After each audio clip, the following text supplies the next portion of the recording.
Hello everyone, আসসালামু আলাইকুম। Welcome back to my channel. আজকে আপনাদের সাথে একটা ভর্তা রেসিপি শেয়ার করতে যাচ্ছি। আশা করি আপনাদের ভালো লাগবে। এই ভর্তা রেসিপি করলে বাসায় আর কোরমা ফোলা করতে হবে না। এই ভর্তা দিয়ে গরম গরম ভাত নিমিশে 2 প্লেট শেষ হয়ে যাবে। তো চলুন আমরা মূল রেসিপি। এই ইলিশ মাছের লেজ ভর্তাটা খুবই মজাদার হয়। এখন আমি একটা প্লেটে ইলিশ মাছের লেজগুলো একটু আগে থেকে ধুয়ে নিয়েছি।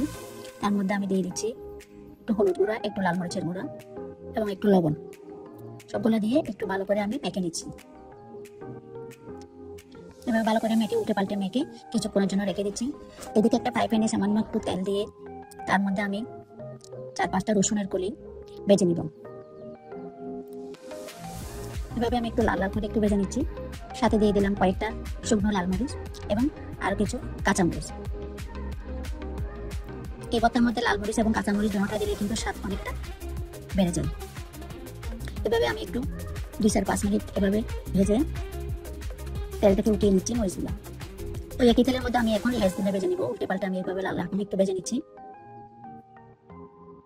বাস দেখেন আমি লেস ভাজা হয়ে গেছে।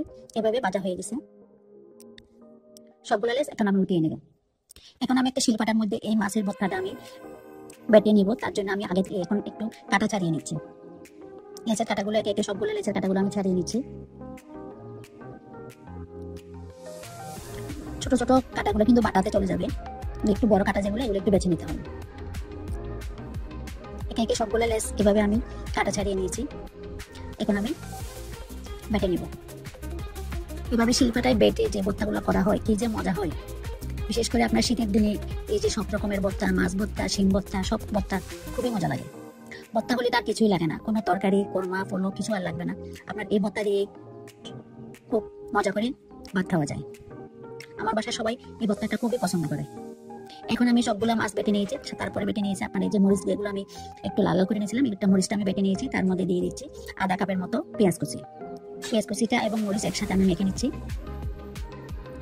এভাবে মেখে নিচ্ছি। ওখান থেকে আমি হাফ মরিচ আলাদা করে নিয়েছি। যেহেতু এগুলো ঝাল বেশি হবে তাই আমি একটু সবগুলা দিব না, অর্ধেক দিব। এই পেঁয়াজের মধ্যে আমি মাছ বাটাটা দিলাম, ধনিয়া পাতা, লবণ এবং সরিষার তেল। সরিষার তেল না দিলে কি আর ভর্তা মজা হবে? তাই সরিষার তেল এবং ধনিয়া পাতা মাছ দিতে হবে। ভর্তা মানে সরিষার তেল, ধনিয়া পাতা এগুলো অবশ্যই লাগবে। এভাবে একদম ভালো করে মেখে মেখে আমি ভর্তাটা রেডি করেছি। দেখেন দেখতে খুবই মজাদার লাগতেছে। মনে হচ্ছে সব ভর্তা আমি একাই খেয়ে ফেলবো। এই ভর্তাটা আপনি এভাবেও রাখতে পারেন এবং অথবা একটু গোল গোল করেও শেপ করা যায়, যে যেভাবে পছন্দ করে। আমার রেসিপিটা ভালো লাগলে আমার চ্যানেলটা সাবস্ক্রাইব করে পাশে থাকবেন, লাইক কমেন্ট করবেন। আল্লাহ হাফেজ।